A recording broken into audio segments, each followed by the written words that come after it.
박수 한번 보내주십시오. 네. 네, 오늘 20절이나 되는 긴 분량의 말씀을 그래도 다른 때보다 훨씬 더 매끄럽게 또 봉독해 주신 것 같아서 감사드립니다. 어, 우리 오늘 처음 나오신 분들 환영하고요. 이렇게 추운 날씨에도 함께 많은 분들 이렇게 예배 사모함으로 와주셔서 참 하나님께 굉장히 감사의 영광의 또 말씀을 드리고 싶습니다. 처음 오신 분들 끝나고 저를 꼭 만나고 와주시고요. 오늘 새가족 1주차 우리 변경된 일정으로 오늘 시작하죠. 우리 새가족분들 우리 4분 계신데 오늘 귀한 시간 잘 또 보내셨으면 좋겠습니다. 우리 성경 공부반도 우리 4분이 우리 지난주부터 이제 잘 시작을 했습니다. 꽤 은혜롭고 또 유익한 시간이었던 것 같아요. 그래서 많이 기도해 주시고 또 이분들을 통해서 귀한 또 말씀들이 잘 퍼져나가는 그런 시간으로 잘 사용되어졌으면 좋겠습니다. 우리 청년대학부의 1년 중 가장 큰 또 행사라고 할 수 있죠. 우리 2021년 마을 대회 이제 11월 21일이죠. 21일 우리 추수감사절 우리 감사절에 또 행해집니다. 여러분들 각 마을별로 잘 준비해 주시고 아주 뜻깊고 은혜로운 시간 또 감사가 회복되는 귀한 시간들 되었으면 좋겠습니다. 자, 우리 조이엘 2집 라이브 시랑 앨범 집회 네. 우리 다음부터는 우리 사전 예약을 꼭 잘 받아서 네. 네. 집회가 있죠. 우리 11월 3일이고요. 캠퍼스 비전 예배로 드리는데 그날 하루만 드립니다. 캠퍼스 비전 예배가 쭉 시작되는 게 아니라요. 그날 하루만 특별 캠퍼스 비전 예배로 진행되게 됩니다. 그래서 많이 참여해 주시고 무엇보다 이번에 2부 캠퍼스 비전 예배 2부 시간에 저희의 2집 실황 수록곡들로 실황 앨범 라이브 실황 집회로 진행이 되다 보니까요. 저희가 100% 이번에 창작곡입니다. 그래서 곡들을 미리 또 익혀서 와주시면 좋습니다. 이제 곳곳에 이제 포스터가 붙을 거고요. 이제 에타나 이런 곳에 이제 QR 코드를 타고 들어가시면 미리 그 곡들을 접하실 수 있어요. 악보와 음원이 있습니다. 그래서 곡들을 잘 익혀서 또 와주시면 매우 유익한 시간이 될 거라고 생각됩니다. 무엇보다 우리 첫 번째 하는 곡이 우리 청년대학부의 시그니처 곡이죠. 우리 아까 우리 축복할 때 불렀던 곡 가장 귀한 말 우리 첫 번째 곡입니다. 여러분 기대해 주시고 많이 또 참여해 주고 함께 은혜 나눠 주셨으면 좋겠습니다. 우리 그룹 사운드 부활이라는 그룹 사운드가 있죠. 부활의 리더인 기타리스트이자 작곡가인 김태원 씨가 2002년에 발표한 네버엔딩 스토리라는 곡이 있습니다. 혹시 아세요? 유명해서 알죠? 예, 한 소절 제가 불러보도록 하겠습니다. 그리워하면 언젠가 만나게 되는 어느 영화와 같은 일들이 이뤄져 가기를. 네, 여기까지 하겠습니다. 네.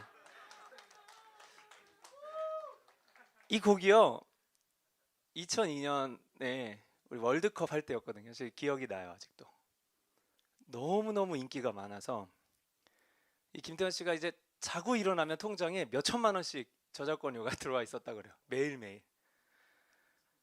저도 제 앨범 스트리밍료가 이제 한 달에 한 번씩 들어오거든요. 한 500원씩 들어와요. 네. 아까 불렀던 그 소절, 그 후렴의 첫 번째 소절이죠. 그리워하면 언젠가 만나게 되는 어느 영화와 같은 일들이 이루어져 가기를. 굉장히 공감이 되는 가사 내용이에요. 정말로 간절히 바라고 원하는 일이 그 일은 결코 일어나지 않을 것이야 라는 굉장히 서글픈 가사인 것 같습니다. 너무 좀 약간 염세적인 좀 허무한 그런 느낌을 주는 것 같아요. 우리가 이런 거 이제 머피의 법칙이라고 하죠. 머피의 법칙. 우리가 원하는 것, 생각하는 것은 반드시 안 될 거다라는 거, 라는 이상한 법칙이 있어요. 그 DJ DOC라는 그룹 아세요? DJDOC. 이게 죄송해요. 세대 차이가 좀 많이 나는 것 같은데 95년에 발표된 이 머피의 법칙이라는 노래가 또 있습니다. 예. 네, 그건 댄스를 감해야 돼서 시험 들 것 같아서. 네.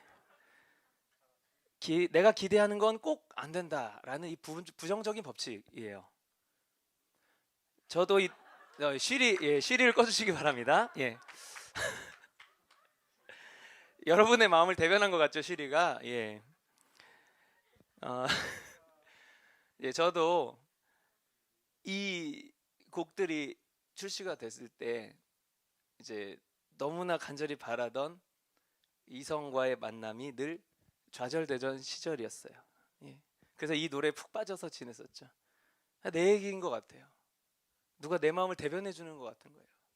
그리고 꼭 그 이야기를 누군가 좀 이 말을 좀 들었으면 좋겠다라는 심정으로 그렇게 이 노래를 불렀던 것 같습니다. 그런데 이 법칙을 깨준 분이 바로 제 아내입니다. 근데 하지만 결혼 이후에 또 사역을 이제 시작하면서 그 사역의 길에서도 정말 제가 늘 바라던 그 길이 꼭 좌절되는 거예요.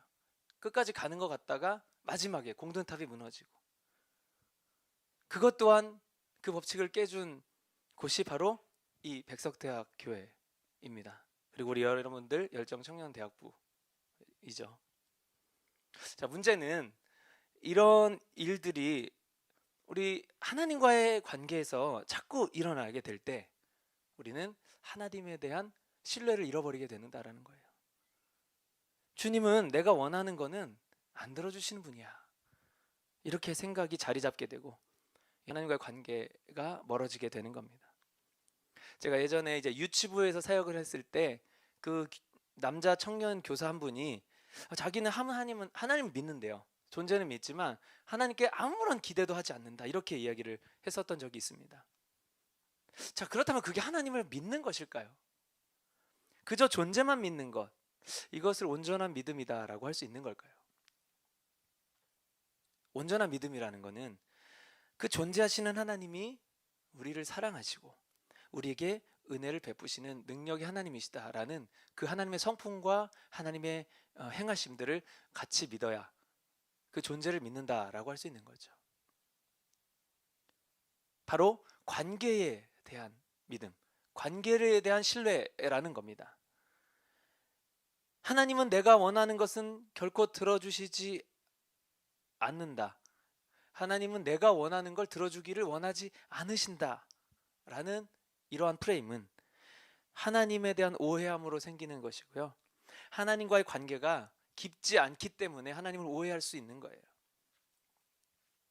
왜냐하면 관계가 좋으면 하나님을 잘 알게 될 거예요. 근데 하나님이 우리를 어떻게 생각하시는지 잘 모르기 때문에, 하나님에 대해서 잘 모르기 때문에 이런 오해가 생기는 거고, 결국 그것은 그 관계가 깊지 않다라는 걸 보여주게 되는 거죠. 저도 마찬가지입니다.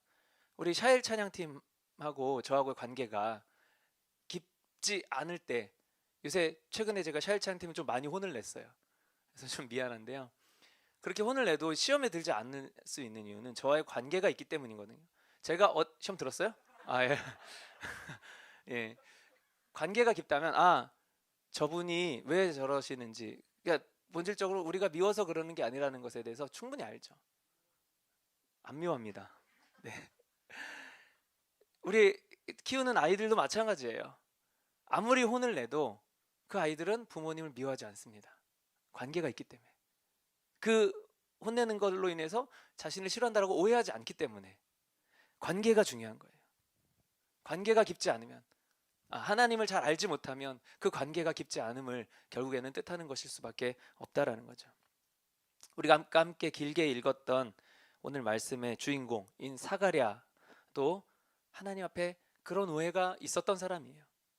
사가랴는 제사장이었고 아론 자손의 엘리사벳이라는 아내를 두고 있었습니다. 근데 엘리사벳은 이 예수님의 육신의 어머니가 될 마리아와 친척 관계였어요. 이 사가랴와 엘리사벳 이 부부는 신앙이 아주 좋았습니다. 이때 신앙이 좋았다는 것은 하나님과의 관계를 이야기하는 게 아니라요, 신앙 생활을 굉장히 잘했다라는 거예요. 율법도 잘 지키고 뭐 헌금 생활, 기도 생활, 예배 생활 이런 것들이 아주 철저했던 신실했던 사람들이었어요. 하나님을 잘 믿었긴 했습니다. 하지만 굉장히 퍼블릭한 이 공적인 하나님을 믿었던 거예요. 아주 이 퍼스널하게 사적으로는 하나님과 깊은 관계를 갖지 못했었다라는 것이 오늘 말씀에서 이제 드러나고 있는 거죠. 자, 이들 부부에게는 자녀가 없었습니다. 이제 엘리사벳도 나이가 많이 차서 더 이상 자녀를 낳을 시기가 지났고, 더군다나 엘리사벳이 이제 불임이었던 것 같습니다. 그렇기 때문에 이들 부부의 기도 제목이 뭐였겠어요? 당연히 자식에 대한 기도였겠죠. 자, 그런데 이들의 이후의 행동을 보면 기도 제목이 아니라 이것이 그냥 단순한 바램, 이루어지지 않을 것에 대한 바램이었던 것을 알 수가 있는 거예요. 기도 제목, 우리가 기도한다는 것은 그것을 이루기 위해서 간구드리는 거잖아요. 근데 이루어지지 않을 거라고 생각하면서 기도하는 사람은 없기 때문이죠. 그냥 내 소원인데 되어지지 않을 것을 그냥 이게 내 기도 제목이야 라고 이야기하는 것과 같다는 거예요. 자, 이 당시에는 이 제사장들이 여러 명 있었는데 서로 이제 제비를 뽑아서 이 순번을 정해요. 순번을 정해서 이 성소에 들어가서 일정 기간 동안 이 분향하는 일을 맡았습니다. 소위 말해서 이제 당직이죠. 이 제사장이었던 사가랴도 자신의 차례가 이제 되어서 성소에 분향을 하러 이제 들어가게 되었습니다. 제사장이 분향을 할 때 다른 백성들은 성소 밖에서 함께 기도를 했습니다. 그때 이 성소 안에서 일어난 일들은 밖에 백성들은 알 수가 없는 거죠. 그래서 성소 안에 있을 때 사가랴가 이제 분향하고 기도를 하고 있는데 그때 천사가 나타나요. 그래서 사가랴에게 너에게 자식이 생길 것이다. 그리고 이름을 요한이라고 지어라 라고 말을 합니다.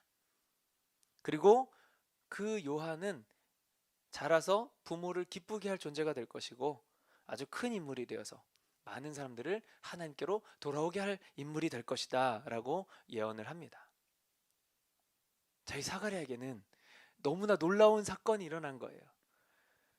물론 이 천사가 갑자기 뚝 나타난 것만으로도 놀랄 일이지만 이 사가랴에게 있어서 자신의 너무너무나 큰 소원이자 바람이자 기도 제목이었던 자식에 대한 기도가 응답이 될 것을 천사를 통해서 직접 들었다는 거예요.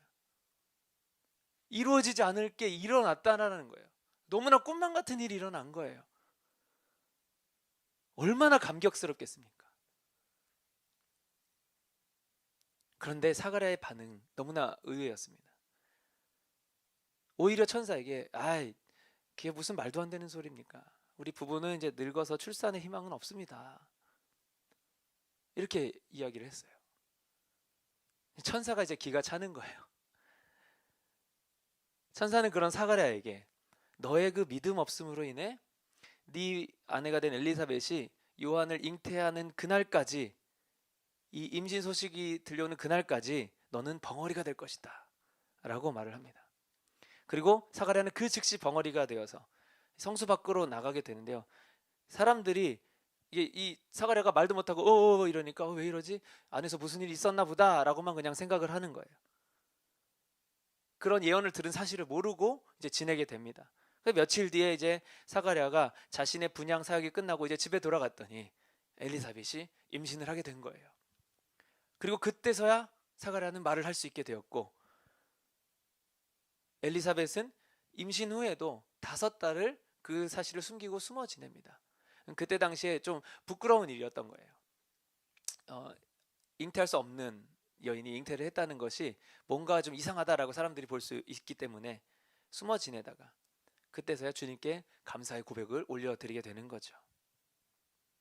사가랴는 그토록 자신이 바라던 일을 천사가 이루어질 것이다 라고 말을 해줘도 믿지 않았던 거예요.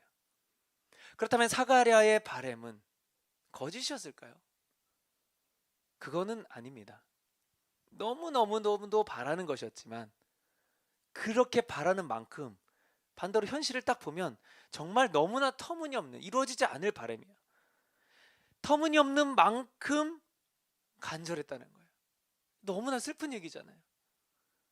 그래서 애초에 희망을 버렸던 거예요. 자, 그런데 이것은 사가랴 자체의 그 믿음의 문제만이 아니라는 거예요. 앞서 말씀드렸듯이 이것은 곧 하나님과의 관계가 불투명했기 때문을 보여주는 모습인 것입니다. 하나님과의 관계가 좋을 때 우리가 하나님에 대해서 잘 알게 되고 하나님에 대해서 잘 안다면 하나님이 어떤 불가능한 것도 해결할 수 있는 능력이 되시는 분이라는 걸 알 것이고 하나님의 뜻이 어떤 것인지를 알게 되고 그 요한을 잉태하는 것이 하나님의 뜻임에 분명하다는 것을 하나님을 잘 알면 그걸 알 수 있다라는 거예요. 그렇다면 인간의 이 뜻으로 불가능해도 우리가 보기에는 불가능한 일이어도 이건 이루어지는 거구나. 내가 아는 하나님이 그렇게 하신다고 하니까 그리고 나는 그 하나님을 신뢰하니까 라고 생각이 되어졌을 거라는 겁니다. 그런데 그 하나님에 대해서 잘 알지 못하니까 관계가 그렇게 가깝지 못하니까 하나님이 천사를 통해서 그 능력을 통해 불가능한 일을 이루시겠다 말하는데도 믿지 못하게 되는 상황이 되는 것입니다. 네버엔딩 스토리처럼 머피의 법칙처럼 하나님의 말씀을 그렇게 여겨버린 거예요. 이거는 하나님 입장에서는 굉장히 무시받는 행동일 수 있습니다. 아브라함이 그랬었던 모습이 있습니다. 아브라함도 그렇게 자식을 원했죠. 하지만 막상 하나님께서 자식을 주신다 하셨을 때 믿지 않았습니다. 그리고 그 믿음 없음을 행동으로 보인 것, 그것이 바로 여종인 하갈을 통해서 이스마엘을 출산했다라는 거예요. 하나님이 주신다 했는데 이제는 불가능한 영역까지 갔어요. 하나님께서 아브라함에게 자식을 주신다 했을 땐 출산이 가능할 때였거든요. 나이가. 근데 주신다고 계속해서 출산이 불가능한 나이까지 주시지 않았어요. 그건 뭐냐면 그 불가능함 가운데서도 나를 믿을 수 있겠냐라는 믿음을 테스트하기 위함이었거든요. 근데 그때 가니까 이제 아브라함이 딱 믿음을 접었어요. 이제는 안 되는구나. 하나님 주신다는 거는 좀 다른 방법이겠구나. 내가 하나님 주신다고 하니까 주시겠지. 근데 내 아내 사라를 통해서 이렇게 출산을 하는 그런 방법은 아닌 것 같아 라고 생각을 한 거예요. 그래서 여종 하갈을 통해서 그때 당시에 이제 첩을 통해서 또 자신의 이 대를 잇는 것이 또 일반적인 문화였기 때문에 오히려 아내인 사라가 여종과 동침하라라고 권유를 했죠. 그렇게 해서 낳은 이스마엘. 이 이스마엘을 아브라함은 이게 하나님의 응답이구나 라고 그냥 정해버린 거예요. 자기 마음대로. 하나님께서는 이스마엘을 출산했을 때도 다시금 아브라함을 불러서 이스마엘은 내 뜻에 맞는 그 아이가 아니다. 내가 자식을 반드시 줄 것이다. 믿어라 라고 또 한 번 이야기하세요. 그때 아브라함이 이제 비웃습니다. 하나님 우리 상식적으로 불가능한 거 아시잖아요. 이스마엘이나 잘 키울 수 있게 잘 지켜주세요. 약간 비꼬듯이 하나님께 얘기를 하는 거예요. 하나님의 뜻은 믿었지만 아브라함은 그 방식을 믿지 못했어요. 왜냐하면 하나님께서 이루시는 방식은 인간의 기준에서는 너무나 불가능한 것들이었기 때문에. 자, 우리도 종종 우리의 방식대로 진행해 놓고요. 거기에 하나님 뜻을 끼워 맞추는 경우가 있지 않습니까? 그리고 그것을 하나님이 이루어 주신 것처럼 그것을 믿는 것이 믿음 좋은 것인 것처럼 여기게 된다라는 겁니다. 자, 그러다 보니까요. 이 방식을요. 당연히 인간의 그 한계 안에서 상상하게 돼요. 무한하신 하나님의 능력을 이 좁디 좁은 인간의 틀 안에다가 넣어버리는 거예요. 얼마나 하나님 무시하는 행동입니까? 사가랴를 통해 아브라함을 통해 자식을 주시는 것은 다 하나님의 뜻이었어요. 하지만 그 동시에 그 자식을 얻는 것, 그 인간들의 바람이기도 했습니다. 이때 이들은 하나님의 뜻으로서 이게 이루어질 것보다는 자신들의 바람으로 이것이 이루어지는데 더 초점이 있었어요. 그러다 보니까 인간의 뜻을 이루는데 하나님의 무한하신 방식을 사용할 리가 없다라는 무의식적인 생각이 있었던 겁니다. 인간의 뜻에 더 무게를 두다 보니 그 방식에 있어서도 하나님의 무한하신 방식에 대한 믿음이 부족했던 거예요. 전능하시고 무한하신 하나님께서 하나님 당신의 뜻을 이루시는데 제한적인 인간의 그 사고가 아니라 인간의 그 뜻을 하나님의 무한한 방식으로 절대 이루시지 않는다라는 거예요. 인간의 뜻을 이루고자 하나님을 이용하려 하니까요. 인간의 제한적인 방식 안에서 하나님을 끼워 넣어버리게 되는 겁니다. 어떠한 기도 제목을 우리가 갖고 있을 때 우리가 하나님 이런 바람이 있습니다. 그런데 이게 하나님 뜻이 맞다면 이루어질 것을 내가 믿습니다. 그런 방식도 나는 이해되지 않지만 그저 무한히 신뢰합니다 라고 기도하는 게 아니라요, 내가 이런 기도 제목이 있고 이런 바람이 있습니다 하나님. 근데 이게 하나님 뜻과 맞는지 안 맞는지는 그거는 내가 좀 관심이 없고요, 이 뜻이 이루어졌으면 좋겠습니다. 그런데 방식도 좀 내가 이해되는 방식이었으면 좋겠어요. 그러니까 이렇게 내가 이렇게 써서 자, 이 서류 이거 여기 사인만 해주세요 라고 기도하고 있지 않은지.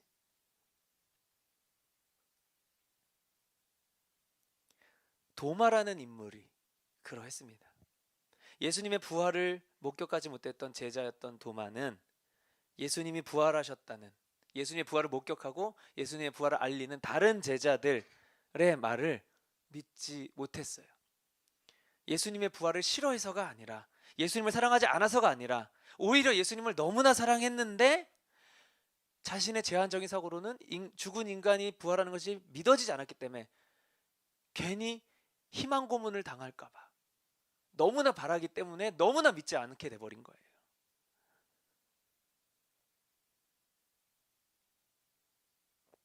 하나님의 뜻으로서의 부활을 도마는 편협한 인간의 기준에서만 해석을 했습니다. 인간의 논리 안에서 죽은 육체의 부활은 당연히 불가능하고 기적적인 일입니다.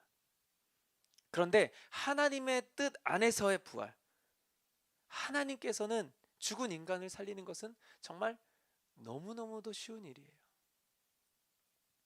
생명의 주관자이시기 때문에 하나님께서는 죽은 자에 대한 부활은 일상입니다. 인간이 무능력하기에 그것을 인간의 기준에서 해석했을 때 기적이라고 정의할 수밖에 없는 것뿐이죠. 도마는 예수님을 사랑하는 것조차 인간 중심으로 사랑했기 때문에 그 예수님의 부활을 믿지 못했던 겁니다.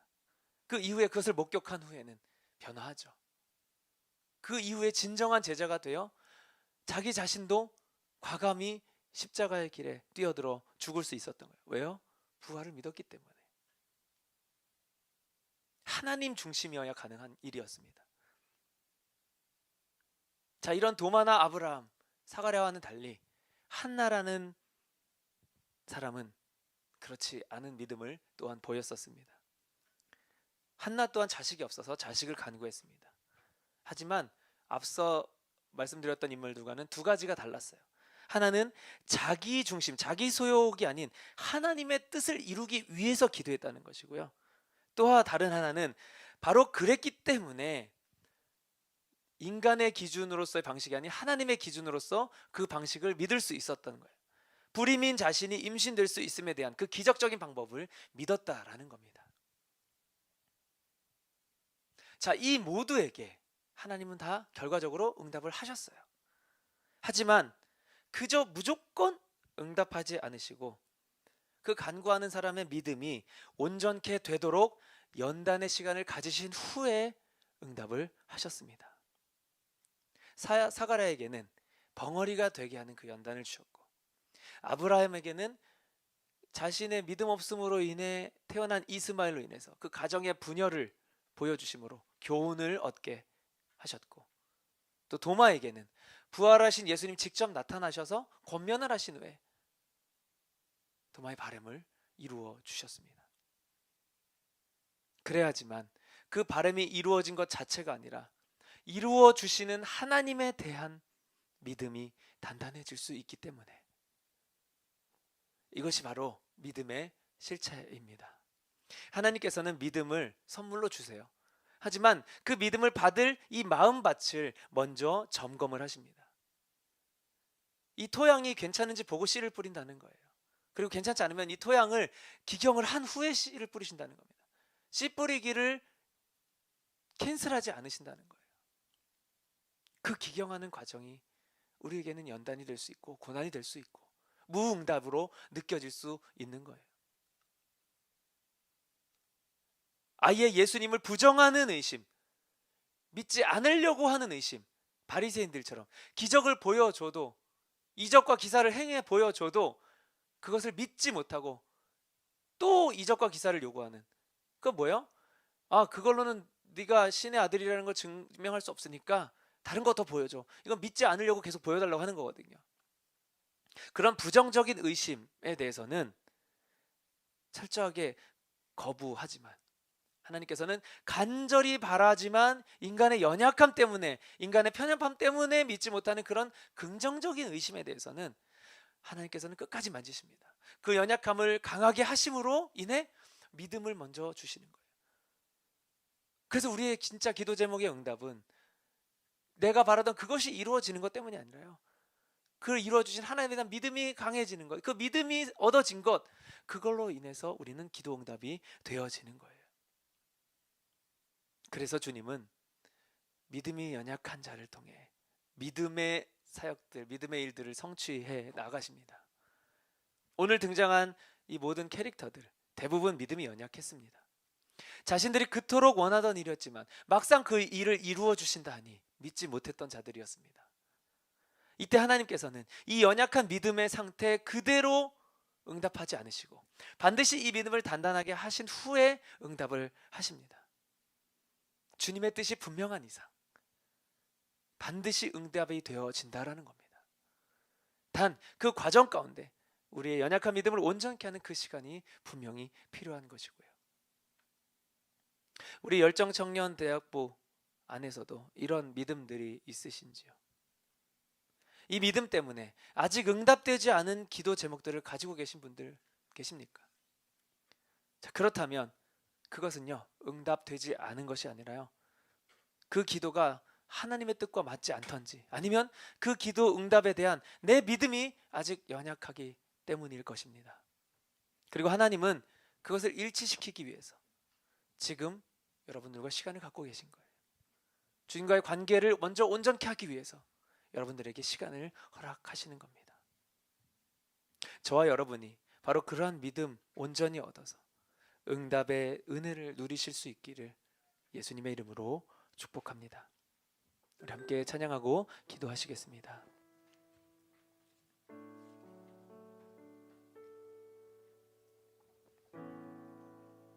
전능하신 우리의 주님, 불가능한 일이 없으신 분, 우리가 무엇을 바라고 원하는지 우리의 생각, 우리의 꿈, 우리의 소망 다 아시고 우리를 사랑하며 변함이 없으시는 그 신실하신 하나님, 우리 괴로움의 이유를 기쁨의 이유로 바꿔주실 수 있는 분, 죽은 자까지도 일으키시는 불가능의 최고적인 부분을 이루시는 분, 우리가 그 말씀만을, 그 주님만을 의지하고 신뢰한다면 우리 인생에 놀라운 일이 펼쳐질 것을 우리가 기대할 수 있다라는 이 찬양의 고백, 우리가 잘 아는 찬양입니다. 함께 우리가 늘 알았기 때문에 그저 무의식적으로 하는 찬양의 고백이 아니라 이제는 정말 믿음을 가지고 드리는 고백으로 함께 주님 앞에 올려드리고 같이 기도하기를 원합니다.